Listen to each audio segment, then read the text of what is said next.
जिसका भी बच्चे का आवाज़ निकले पास हो तो इसको नापास कर देना। अब असल इम्तिहान अब शुरू हुआ है, खामोश बैठेंगे तो इनाम मिलेगा वरना नापास। अल्हम्दुलिल्लाहि रब्बिल आलमीन वलाक़िबतु लिल मुत्तक़ीन वस्सलातु वस्सलामु अला सय्यिदिल अंबियाइ वल मुरसलीन व अला आलिहि व अस्हाबिहि अजमाइन, अम्मा बाद। औज़ु बिल्लाहि मिनश शैतानिर रजीम, बिस्मिल्लाहिर रहमानिर रहीम। इन्ना नहनु नज़्ज़लना ज़िक्र व इन्ना लहु लहाफ़िज़ून, सदक़ल्लाहुल अज़ीम। क़ाल नबी सल्लल्लाहु अलैहि वसल्लम खैरुकुम मन तअल्लमल क़ुरआन व अल्लमह औ कमा क़ाल नबी सल्लल्लाहु अलैहि वसल्लम, सदक़ रसूलुहुन नबियुल करीम। रब्बि इश्रह ली सदरी व यस्सिर ली अमरी वहलुल उक़दतम मिन लिसानी यफ़क़हू क़ौली। सुब्हानक ला इल्म लना इल्ला मा अल्लमतना इन्नका अंतल अलीमुल हकीम। दुरूद शरीफ पढ़ ले। अल्लाहुम्मा सल्लि अला मुहम्मद व अला आलि मुहम्मद कमा सल्लैत अला इब्राहीम व अला आलि इब्राहीम इन्नका हमीदुम मजीद। अल्लाहुम्मा बारिक अला मुहम्मद व अला आलि मुहम्मद कमा बारकत अला इब्राहीम व अला आलि इब्राहीम इन्नका हमीदुम मजीद।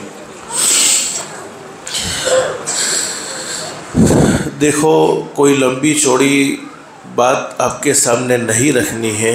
बयान और तकरीर तो हम कई मरतबा सुनते हैं। इस वक्त की मजलिस जो कायम की गई है, मासूम बच्चों ने मदरसे में जो मेहनत की है उनकी हिम्मत अफजाई के लिए, और जितनी बातें हमारी ज़रूरत की थी माशाअल्लाह मासूम बच्चों ने अपनी मासूम ज़ुबान में अपने मासूम अंदाज में हमारे सामने रखी है।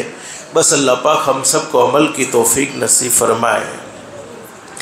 हर माँ बाप की ये चाहत होती है कि मेरा बच्चा दुनिया में भी मेरा नाम रोशन करे, और जब मैं दुनिया से चला जाऊं तो अल्लाह पाक मेरी औलाद को ऐसा बनाए रखे कि रहती दुनिया तक मेरा नाम रोशन हो जाए। हर माँ बाप की ये चाहत होती है। कुछ ज़रूरी बातें बस मुख्तसर से वक्त में मैं आपके सामने रखूँगा। अल्लाह हम सबको अमल की तौफीक नसीब फरमाए। आज लोग मटके की तारीफ़ करते हैं कि बहुत अच्छा है, अच्छा ठंडा पानी उसमें होता है, बहुत बेहतरीन पानी होता है, लेकिन हम कभी कभी मटके बनाने वाले की तारीफ़ भूल जाते हैं कि ये मासूम बच्चों ने जो प्रोग्राम अभी आपके सामने पेश किया, ये मामूली प्रोग्राम नहीं है, बल्कि कई दिनों की मेहनत उसके पीछे लगी हुई है। लेकिन कुछ ज़रूरी बातें मैं आपके सामने रखूँगा, उन बातों को आप फॉलो करेंगे, उन बातों को आप अपनी ज़िंदगी में दाखिल करेंगे तो आपका बच्चा बहुत ज़्यादा कामयाब और अल्लाह पाक आपके बच्चों को बहुत ज़्यादा पावरफुल बना देगा। सबसे पहला काम, हम अपने बच्चों को कामयाब देखना चाहते हैं तो जैसे बच्चों ने मुकालमे में ये बात पेश की, दुनियावी तालीम से बोलो कोई इनकार नहीं, शरीयत ने इसको बोलो रोका नहीं है, लेकिन दीनी तालीम को भी छोड़ना नहीं है। आज बहुत से माँ बाप को ये देखा है, ट्यूशन की बड़ी फ़िक्र है, स्कूल की बड़ी फ़िक्र है, उसमें गैर हाज़िरी को बर्दाश्त नहीं करते हैं, और मदरसे की कोई फ़िक्र नहीं। बच्चा गया तब भी ठीक, नहीं गया तब भी ठीक। हालांकि उलमाए किराम तशरीफ़ फरमाए, हमने अपने पढ़ने के ज़माने में ये बात सुनी भी है अपने असातिज़ा से कि जब एक दिन की गैर हाज़िरी बच्चा कर लेता है तो एक दिन की गैर हाज़िरी पर अल्लाह रब्बुल आलमीन 40 दिन की बरकत को ख़त्म फरमा देते हैं। अब एक दिन की गैर हाज़िरी पर 40 दिन की बरकत ख़त्म, तो आप पूरे साल अपने बच्चों को मदरसे में भेजते हैं तो कम से कम अपनी गैर हाज़िरियों का भी हिसाब कर लिया जाए कि हमने अपने बच्चों को कितना पाबंदी के साथ मदरसे में भेजा है। हदीस शरीफ में हज़रत नबी करीम सल्लल्लाहु अलैहि वसल्लम ने मासूम बच्चों के कुरान करीम पढ़ने पर बड़े फ़ज़ाइल बयान फरमाए हैं। जब छोटे छोटे मासूम बच्चे मदरसे में जाते हैं और अपनी मासूम ज़ुबान से एक मर्तबा पढ़ते हैं बिस्मिल्लाहिर्रहमानिर्रहीम, पढ़ो एक मर्तबा बिस्मिल्लाहिर्रहमानिर्रहीम। हदीस शरीफ में हज़रत नबी करीम सल्लल्लाहु अलैहि वसल्लम ने अपनी सच्ची ज़ुबान मुबारक से बात बयान फरमाई। उस मासूम बच्चे के बिस्मिल्लाह पढ़ने की बरकत से अल्लाह पाक उस बच्चे के लिए, उसके पढ़ाने वाले उस्ताद के लिए और उसके माँ बाप के लिए जहन्नम से आज़ादी का फ़ैसला फरमा देते हैं सिर्फ एक मरतबा बिस्मिल्लाह पढ़ने पर। और हदीस शरीफ में फरमाया नबी करीम सल्लल्लाहु अलैहि वसल्लम ने, जो मेरा उम्मती सिर्फ एक मरतबा बिस्मिल्लाह पढ़े, पढ़ो एक मरतबा बिस्मिल्लाहिर्रहमानिर्रहीम, एक मरतबा बिस्मिल्लाह पढ़ने पर उसके 76,000 गुनाह माफ़ हो जाते हैं। उसके नामा अमाल में 76,000 यानी 76,000 नेकियां लिखी जाती हैं और अल्लाह पाक उसके 76,000 दर्जात बुलंद कर देते हैं सिर्फ 5 सेकंड। अब बिस्मिल्लाह पढ़कर देखो कितने सेकंड का वक्त लगता है, 5 सेकंड पढ़ो बिस्मिल्लाहिर्रहमानिर्रहीम। हदीस शरीफ में फरमाया नबी करीम सल्लल्लाहु अलैहि वसल्लम ने, बिस्मिल्लाह के हर हर्फ पर अल्लाह रब्बुल आलमीन 4,000 गुनाहों को माफ़ फरमा देते हैं, 4,000 नेकियां उसके नामा अमाल में लिख देते हैं और 4,000 दर्जात उसके बुलंद कर देते हैं। तो बिस्मिल्लाह में टोटल 19 हरूफ हैं। तो 4 सेकंड में या 5 सेकंड में हम अपने 76,000 गुनाह माफ़ करवा सकते हैं, 76,000 नेकियां हमारे नामा अमाल में लिखवा सकते हैं और 76,000 दर्जात हमारे बुलंद करवा सकते हैं। मेरे भाइयों, यहाँ मासूम बच्चे भी बैठे हैं, बड़े भी बैठे हैं। बोलो हर इंसान की ये चाहत है कि हम एक मरतबा मदीनतुल मुनव्वरा और मक्कतुल मुकर्रमा का सफ़र कर ले। बोलो चाहते कि नहीं चाहते? हर एक की ये तमन्ना है। और बोलो तमन्ना को पूरा करने वाला कौन? अल्लाह। हज़रत शेख सादी रहमतुल्लाह अलैह ने बड़ी ज़बरदस्त बात बयान फरमाई है। उलमा ने इनकी किताबें फ़ारसी ज़ुबान में पढ़ी है, मदरसे में फ़ारसी ज़ुबान में इनकी किताबें पढ़ाई जाती है। हज़रत शेख सादी रहमतुल्लाह अलैह फरमाते हैं, एक चूंटी जिसको कहते हैं हम अपनी ज़ुबान में कीड़ी के दिल में ये तमन्ना हो गई कि मैं बैतुल्लाह का सफ़र करना चाहती हूँ, बैतुल्लाह देखना चाहती हूँ, काबतुल्लाह जाना चाहती हूँ। अल्लाह रब्बुल आलमीन को हर जानवर अपनी अपनी ज़ुबान में याद करता है। अब अल्लाह रब्बुल आलमीन ने चूंटी की, कीड़ी की सुन ली, कीड़ी की सुनी तो कीड़ी के लिए फ़्लाइट का इंतज़ाम किया। कौन सी फ़्लाइट? कबूतर। आपने हरम में बहुत से कबूतरों को देखा होगा। अब कबूतर चूंटी के पास आया, कीड़ी के पास आया और कीड़ी के दिल में बात डाली कि कबूतर पर सवार हो जाए और कबूतर के ज़रिए अल्लाह पाक ने उसे हरम तक पहुंचा दिया। तो जब चूंटी की तमन्ना पूरी हो सकती है तो क्या हम इंसानों की, शान वाले नबी के, शान वाले उम्मती की तमन्ना पूरी नहीं हो सकती? ज़रूर पूरी हो सकती है। जो शख्स रोज़ाना 313 मरतबा, बोलो कितनी मरतबा? 313 मरतबा दुरूद शरीफ पढ़ने का एहतमाम करे। छोटा सा दुरूद शरीफ सल्लल्लाहु अलैहि वसल्लम या अल्लाहुम्मा सल्ली अला मुहम्मद 313 मरतबा पढ़ ले, अल्लाह पाक उससे बहुत जल्द मक्कतुल मुकर्रमा और मदीनतुल मुनव्वरा की हाज़िरी नसीब फरमाएंगे। मक्कतुल मुकर्रमा में एक इमाम, आपने इनका नाम सुना होगा, हज़रत अब्दुर्रहमान अस-सुदैस। बहुत से लोगों ने जब उम्रा का सफ़र किया होता है, हज का सफ़र किया होता है, तो कई दिन ऐसे गुजर जाते हैं कि उन्हें हरम की नमाज़ें याद आती हैं। वहाँ इमामों का जो नमाज के अंदर अल्लाह के सामने रोना, चूँकि वो अरबी ज़ुबान उनकी खुद की ज़ुबान है और जब अरबी ज़ुबान में अल्लाह रब्बुल आलमीन की तरफ से कुरान करीम में कुछ रहमत की बातें, कुछ अल्लाह के अज़ाब की बातें, हज़रत अब्दुर्रहमान अस-सुदैस बहुत बड़े मक्के के इमाम हैं। आम मतन वो मगरिब की नमाज मक्कतुल मुकर्रमा में बैतुल्लाह में पढ़ाते हैं। अब्दुर्रहमान अस-सुदैस अपना बचपन का एक वाक़या सुनाते हैं। वाक़या क्या है? अब्दुर्रहमान अस-सुदैस फरमाते हैं कि अभी तो मैं मक्के का इमाम नहीं, मैं छोटा सा बच्चा था। मेरी उम्र तकरीबन 8, 9 या 10 साल की थी।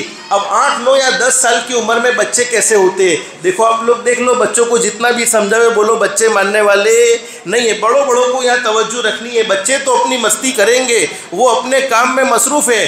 अब्दुर्रहमान अस-सुदैस फरमाते मेरे घर में मेहमान आ गए, आज अल्हम्दुलिल्लाह वहाँ मक्के में बड़ी मालदारी है, उस ज़माने में मालदारी नहीं थी। बड़े बूढ़े लोग गए, वो जानते हैं कि उस ज़माने में मक्के में कोई मालदारी नहीं थी। अब्दुर्रहमान सुदैस फरमाते हैं, मेरी माँ ने मेहमानों के लिए खाना बनाया। अरब की मेहमान नवाजी शुरू से मशहूर थी। अब मेरी माँ ने मेहमानों के लिए खाना बनाया और मेहमान घर पर आ चुके हैं और खाने का इंतज़ार हो रहा है। करीब है कि माँ दस्तरखान बिछाए और मेहमानों को खाने पर बिठा दे। लेकिन अब्दुर्रहमान सुदैस क्या फरमाते हैं, मैंने शरारत ये की कि मिट्टी को उठाया और मेरी माँ ने बड़ी मेहनत से खाना बनाया था, उस खाने में मैंने मिट्टी को मिला दिया और पूरे खाने को गंदा कर दिया। अब आज की माँ होती तो न जाने क्या से क्या अपने बच्चे के साथ सलूक कर देती। लेकिन वो अब्दुर्रहमान सुदैस फरमाते हैं, मेरी माँ को मेरी ये हरकत पसंद नहीं आई, मेरी माँ को गुस्सा तो बहुत ज़्यादा आया, लेकिन मेरे माँ ने गुस्से में कह दिया, बेटा आज तूने मेरे मेहमानों के लिए खाना बनाया हुआ था और तूने मेरा सारा खाना बिगाड़ दिया। जा अल्लाह तुझे मक्के का इमाम बना देवे, जा अल्लाह तुझे मक्के का इमाम बना देवे। अब्दुर्रहमान सुदैस फरमाते हैं, ये मेरी माँ की गुस्से में दी हुई बद्दुआ, जिसकी वजह से अल्लाह ने आज मुझे मक्के का इमाम बनाया है। हालांकि ये बद्दुआ थी या दुआ थी बोलो। इसलिए मैं माँ बाप से कहता हूँ, छोटे छोटे बच्चों के लिए हमेशा अच्छे बोल बोलो, अच्छे बोल बोलो। कभी कभी कबूलियत की घड़ी होती है और अल्लाह रब्बुल अलमीन कबूल कर लेवे और फिर हम पूरी ज़िंदगी के लिए रोते फिरते हैं। तो पहला काम क्या करेंगे बोलो, बच्चों के लिए जल्दी बोलो, क्या करेंगे? दुआएं करेंगे। अल्लाह मेरे बस में था कि मैंने अपने बच्चे को मदरसे में भेज दिया, अब उलूम देने वाली ज़ात मौलाना की नहीं है, मौलाना तो सबब बनते हैं। बोलो उलूम किसकी तरफ से मिलते हैं? अल्लाह की तरफ से मिलते हैं। मैंने अपनी ज़िंदगी में अल्हम्दुलिल्लाह मौलाना अब्दुल हफीज़ साहब जानते हैं 2009 से आज तक बयान करता आया हूँ। अपना वाक़या मौलाना अपनी ज़िंदगी में कभी बयान नहीं किया, हमेशा कुरान सुनाया, हमेशा हदीस सुनाई। लेकिन आज मेरे दिल में एक बात आ रही है, आपके सामने जिक्र कर दूँ। जिस वक्त मैं अरबी अव्वल का तालिब इल्म था, यानी आलिम क्लास का तीसरा साल, उस वक्त बच्चों को क्या होता है, छोटे होते हैं तो साइकिल चलाने का, एक्टिवा चलाने का ये बड़ा शौक़ होता है। आप सब मुझे जानते, मेरे सही चाचा ने उस वक्त एक सेकंड में एक्टिवा ख़रीदा और मैंने उनका एक्टिवा ले लिया और इधर उधर घूमने लगा और फिर घूम कर आया तो सही चाचा कहने लगे कि यार तू मेरा एक्टिवा लेके चला गया और मुझे ज़रूरत थी। उस वक्त मेरी दादी, उनकी ज़िंदगी की आखिरी रात, सुबह में इंतकाल हुआ, ज़िंदगी की आखिरी रात, उस वक्त इन्होंने, मेरी दादी ने जब ये बात सुनी कि चचा ने भतीजे को बोला है, बतौर शफ़क़त के बोला है कि मुझे ज़रूरत थी और तूने एक्टिवा ले लिया, उस वक्त मेरी दादी ने ये जुमला कहा कि तू इसकी एक्टिवा के पीछे क्या पड़ा है, अल्लाह तुझे बड़ी बड़ी गाड़ियों में सफ़र करवाएगा। हालांकि उस वक्त मैं कोई बयान करना नहीं जानता था, लेकिन आज जब सोचता हूँ कि रोज़ाना के कई न कई सफ़र होते हैं, महीने में कई न कई सफ़र होते हैं, वो यही बात सामने आती है कि वो दादी ने जो बात कही है कि अल्लाह पाक तुझे बड़ी बड़ी गाड़ियों में सफ़र करवाएगा। हालांकि मैं पढ़ने के ज़माने में कोई काबिल नहीं था, धक्के गाड़ी से पढ़ा हुआ हो, कोई खुशी नहीं पढ़ा हो, लेकिन कभी कभी बड़ों की दुआएं आदमी को बहुत आगे पहुंचा देती हैं। तो पहला काम बोलो क्या करेंगे, बच्चों के लिए दुआएं करेंगे, गैर हाज़िरी बोलो बिल्कुल नहीं करेंगे। और दूसरा मैं मेरे भाइयों में आपको बतलाना चाहता हूँ, शायद मैंने ये पहले भी आपको बतलाया होगा, इस्लामी लिबास जो बच्चों का मदरसे की तरफ से मुकर्रर करदा लिबास है, लिबास के बच्चों पर बड़े असर होते हैं। पैंट शर्ट पहनना नाजायज़ नहीं है, हराम नहीं है, गुनाह नहीं है, बिल्कुल जायज़ है, पहन सकते हैं। लेकिन मदरसे का जो लिबास मुतय्यन किया गया है, उस लिबास के साथ बच्चों को भेजोगे। हम बड़े बड़े मदरसे में जब देखते हैं कि बड़े मदरसे में जब कोई तालिब इल्म पढ़ने जाता है तो बड़े मदरसे वालों का पहला काम क्या होता है, बच्चों के कपड़े चेंज कर देते हैं, लिबास बदल देते हैं।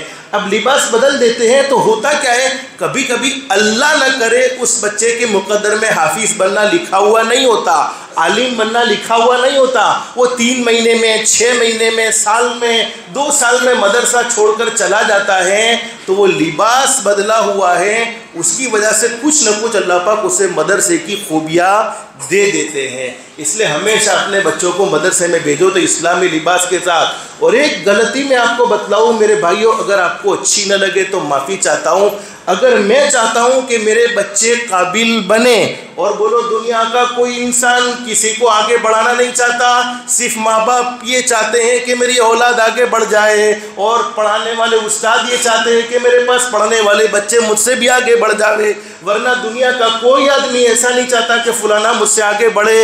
अगर मैं चाहता हूँ कि मेरे बच्चे मेरा नाम रोशन करे और मुझसे भी आगे बढ़ जाए, तो मैं जिन बच्चों को अपने जिन असातिज़ा के पास पढ़ने भेजता हूँ, जिन मौलानाओं के पास पढ़ने भेजता हूँ, उन मौलानाओं की मोहब्बत मेरे दिल में होना ज़रूरी है, उन मौलानाओं के बारे में अच्छे ख्यालात का दिल में होना ज़रूरी है। और एक बात याद रखो, मेरा बच्चा 1 महीना नहीं, 2 महीना नहीं, 1 साल नहीं, 2 साल नहीं, 10 साल नहीं, 20 साल तक पढ़े और उस मौलाना के बारे में मेरे दिल में अच्छी सोच न हो, तो बोलो मेरा बच्चा काबिल बन सकता नहीं है। ये बहुत ज़रूरी बात है, आपको अच्छी नहीं लगी होगी, इसलिए कि कुरान वालों का, कुरान का अदब ज़रूरी है, हदीस का अदब ज़रूरी है। तो जिनके सीने में अल्लाह का कुरान है उनका भी अदब ज़रूरी है, जिनके सीने में मुस्तफ़ा कहो सल्लल्लाहु अलैहि वसल्लम की हदीसें हैं उनका भी अदब ज़रूरी है। अब थक गए, बच्चों को इनाम मिलेगा इंशाल्लाह। बहुत शॉर्ट एक बात आपको बतलाता हूँ। आपने एक बहुत बड़े अल्लाह के वली का नाम सुना होगा, हज़रत पीराने पीर आलिम रब्बानी शेख अब्दुल कादिर जिलानी रहमतुल्लाह अलैह। बोलो नाम सुना है? पीराने पीर के अब्बा का नाम था मूसा। क्या नाम? बोलो बोलो, आज याद रखोगे क्या नाम था?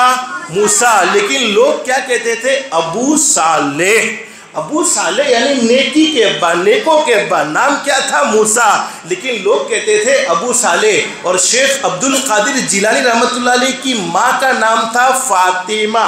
जैसे आपकी मस्जिद का नाम है, इस पर आपको नाम याद रहेगा इंशाअल्लाह। अरे बोलो नाम याद रहेगा। किसका नाम? शेख अब्दुल कादिर जिलानी रहमतुल्लाह अलैह की अम्मा का नाम क्या? बोलो फातिमा। लेकिन लोग क्या कहते थे? उम्मुल खैर। उम्मुल खैर यानी भलाइयों की माँ। और पीराने पीर आलिम रब्बानी शेख अब्दुल कादिर जिलानी रहमतुल्लाह अलैह की माँ फातिमा उम्मुल खैर फरमाती है, मेरे पेट में हमल रहा, मेरे पेट में बच्चा रहा, मैंने अपने पेट में 9 महीने बच्चे को रखा।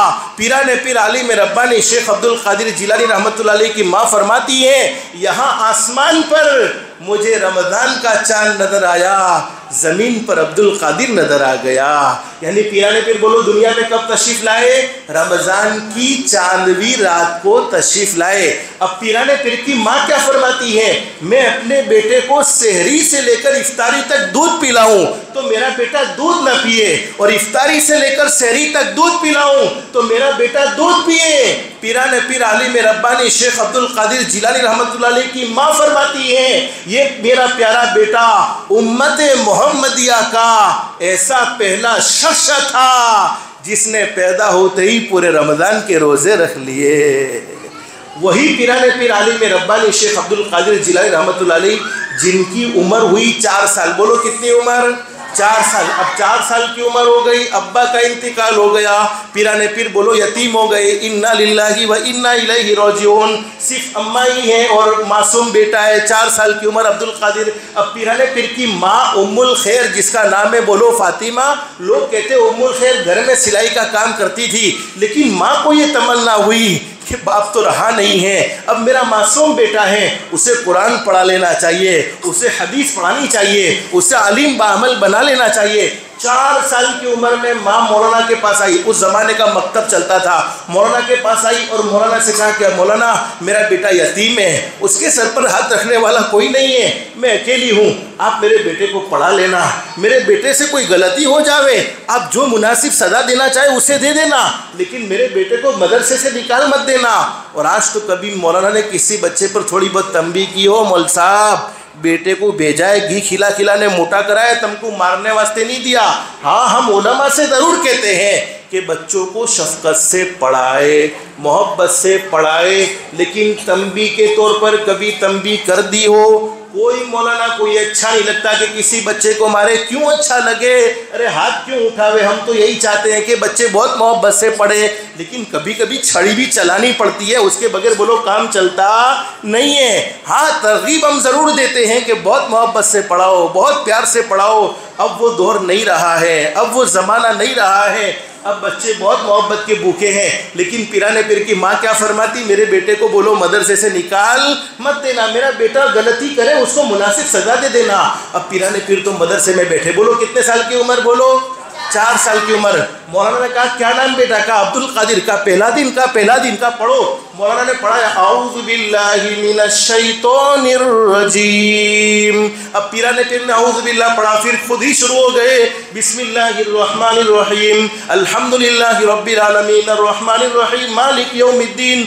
पढ़ते रहे पूरा पहला पारा बगैर देखे मुकम्मल सुनाया, फिर दूसरा पारा मुकम्मल सुना दिया, फिर तीसरा आधा पारा मुकम्मल सुना दिया, यानी पूरे सूरे बकरा बगैर देखे सुना दी। जो हमारे यहाँ की तरावी की 2 दिन का पारा होता है, तरावी में हमारे यहाँ 2 दिन का पारा होता है, वो बगैर देखे बोलो पूरी सूरे बकरा। कितने साल की उम्र, बोलो 4 साल की। अब मौलाना का बेटा बस कर, बेटा बस कर, बेटा बस कर, मैं तुझे नहीं पढ़ा सकता, जा तुझे तेरी माँ ही पढ़ाएगी। यूं कहकर मौलाना ने बोलो उसे मदरसे से, किसको, मासूम बेटे अब्दुल कादिर जिलानी को मदरसे से निकाल दिया। अब अब्दुल कादिर जिलानी मदरसे से वापस घर पर आ गए। माँ को पता चला कि घड़ी में अभी मदरसे का छूटने का वक्त नहीं है। उस ज़माने में अंदाज़ा लगाया जाता था कि बच्चे अभी छूट कर आए नहीं हैं, और आजकल तो किसी को कोई फिक्र नहीं, ट्यूशन जाने का है, मदरसे की पढ़ाई तेल लेने गई, ट्यूशन ना छूटना चाहिए, स्कूल जाने का स्कूल बराबर है, लेकिन मदरसे का टाइम गया चलेगा। अब वो माँ बड़ी परेशान कि अभी मदरसे का वक्त पूरा नहीं हुआ, इससे पहले अब्दुल कादिर घर पर आ गया। अब मौलाना के पास माँ वापस बच्चे का कान खींचे हुए आई है, बेटा तूने कौन सी गलती की, मौलाना ने तुझे मदरसे से निकाल दिया। कहा अम्मा मैंने कोई गलती नहीं की, बस मौलाना ने मुझे मदरसे से निकाल दिया। माँ आई है और मौलाना से आकर पर्दे में कहने लगी, मौलाना मैं अपने बेटे की माफ़ी तुमसे मांगती हूँ, मेरे बेटे की कोई गलती हुई है, मैं तुमसे माफ़ी मांगती हूँ, उसे माफ़ कर दो, उससे माफ़ कर दो, लेकिन मेरे बेटे को बिठा दो। माँ ने जब ये बात कही, मौलाना की आंखों में आंसू थे। कहा अल्लाह की बंदी, मैं तेरे बेटे को नहीं पढ़ा सकता, मैं तेरे बेटे को नहीं पढ़ा सकता। मौलाना ने पूछा बेटा बताओ तो सही, तुमने सूरे बकरा पूरी याद कैसे कर ली, अभी तो तुम्हारा पहला दिन था, पहले दिन में हमारे यहाँ तख्ती पढ़ाने में पूरा 1 साल गुजर जाता है, कायदा पढ़ाने में 1 साल गुजर जाता है, और तुमने पूरी सूरे बकरा याद कैसे कर ली। उस वक्त तो मासूम बेटे ने कहा कि ओ मौलाना, जब मेरी माँ मुझे खिलाती थी तो सूरे बकरा, मेरी माँ जब मुझे पिलाती थी तो सूरे बकरा पढ़ती थी, सुलाती थी तो सूरे बकरा पढ़ती थी, मेरी माँ काम में मसरूफ़ रहती थी तो सूरे बकरा पढ़ती थी। मेरी माँ ने इतनी मर्तबा सूरे बकरा पढ़ी कि अल्लाह ने वो पूरी सूरे बकरा मेरे सीने में मुंतकिल कर दी। उलमा जानते हैं आज भी तारीख के औराक भरे पड़े हैं, हिस्ट्री की किताबें भरी पड़ी हैं, और 6 महीने गुजरे नहीं थे कि पीराने पीर आलिम रब्बानी शेख अब्दुल कादिर जिलानी रहमतुल्लाह अलैह पूरे कुरान के हाफिज हो चुके थे। बोलो कितने साल की उम्र में, 4.5 साल की उम्र में पूरे कुरान के हाफिज। और हमारे बच्चे 10-10 साल की उम्र हो जाती हैं, उन्हें सही कायदा पढ़ना नहीं आता, सही दुआएं पढ़ने नहीं आती। क्यों? इसलिए कि इसके माँ बाप को नहीं आता, इसके माँ बाप को आया होता तो उसे आता। इसलिए मेरे प्यारों, मैं कहूँगा कि अपने बच्चों का फ्यूचर अच्छा बनाना चाहते हो, आखिरी बात, आप लोग थके न थके, मैं बोलते बोलते थक गया। आखिरी बात, आज के ज़माने के बच्चे वो नहीं करते हैं जैसा हम इनको करने को कहते हैं, बल्कि आज के ज़माने के बच्चे तो वो करते हैं जैसा हमें करते हुए देखते हैं। वो पूरी हमारी नकल करेंगे।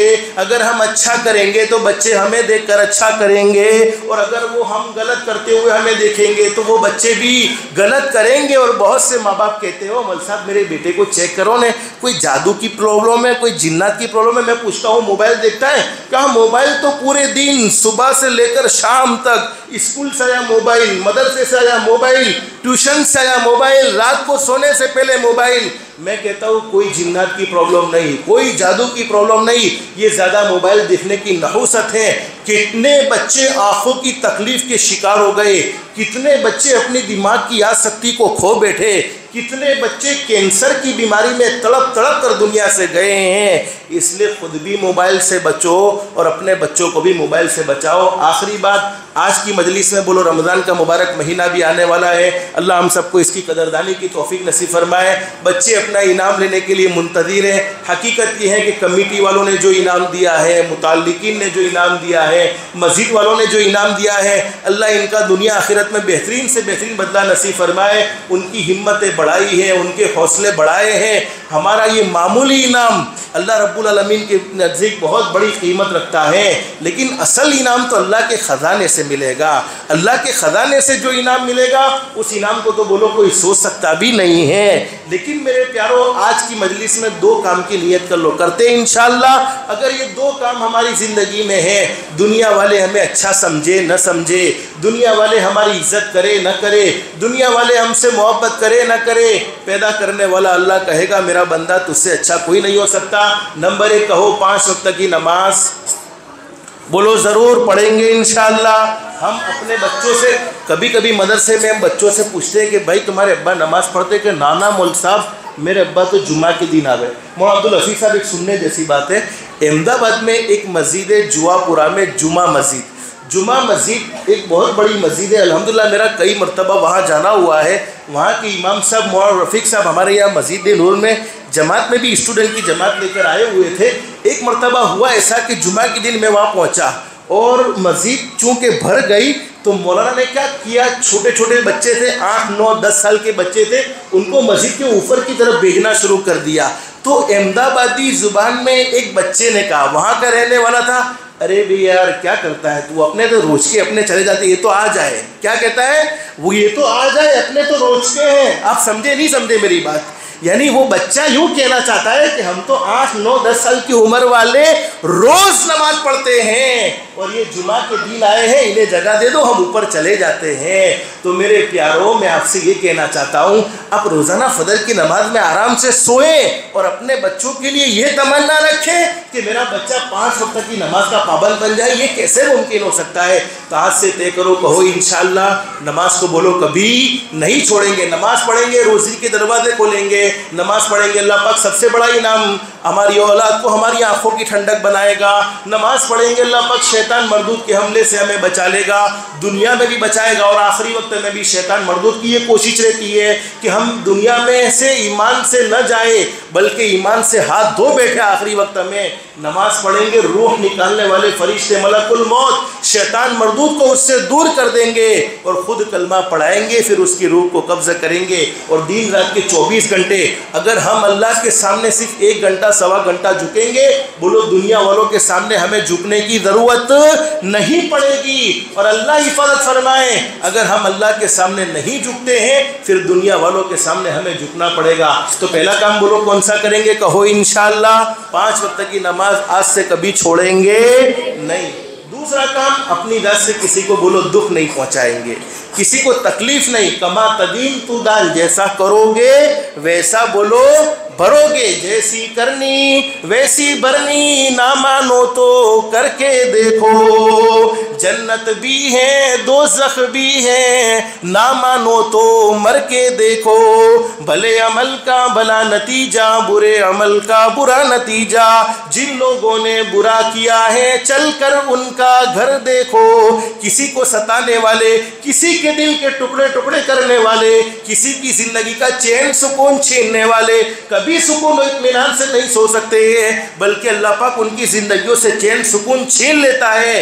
हाँ, जिसे सताया है, जिसका हक मारा है, उसे तो कभी न कभी राहत मिल जाती है, लेकिन सताने वालों को बोलो कभी राहत मिलती नहीं है। हदीस शरीफ में फरमाया नबी करीम सल्लल्लाहु अलैहि वसल्लम ने, अल्लाह रब्बुल आलमीन बड़े करीम है, बड़े रहीम है। पूरी ज़िंदगी गुनाहों में गुजर जाए, पूरी ज़िंदगी नाफरमानी में गुजर जाए, लेकिन एक मरतबा सच्चे दिल से कह दिया जाए अस्तगफिरुल्लाह, कहो अस्तगफिरुल्लाह, फिर कहो अस्तगफिरुल्लाह, फिर कहो अस्तगफिरुल्लाह। ये मासूम बच्चों के साथ हम अस्तगफिरुल्लाह कह रहे हैं।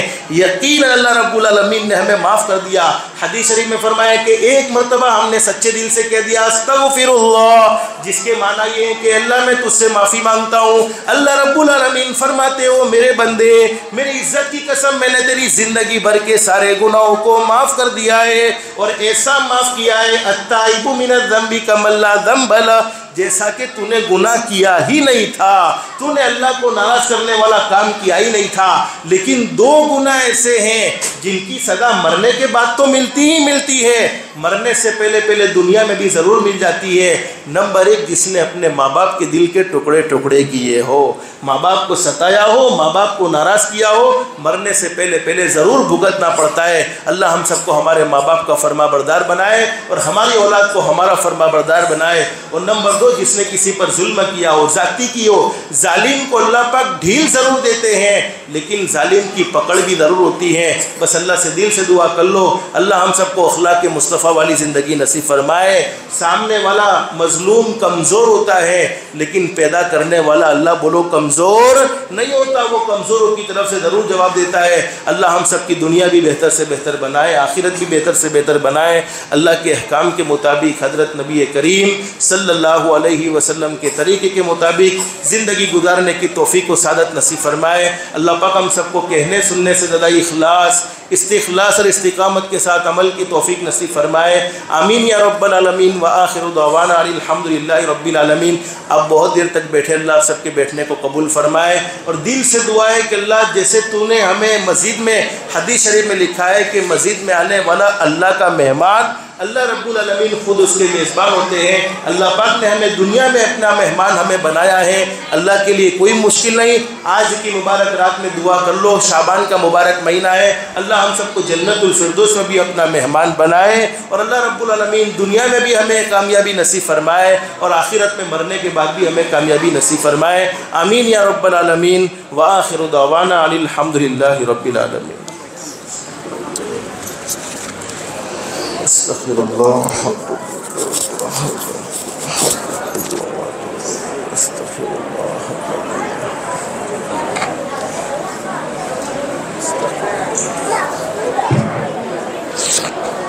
इनाम तकसीम होंगे।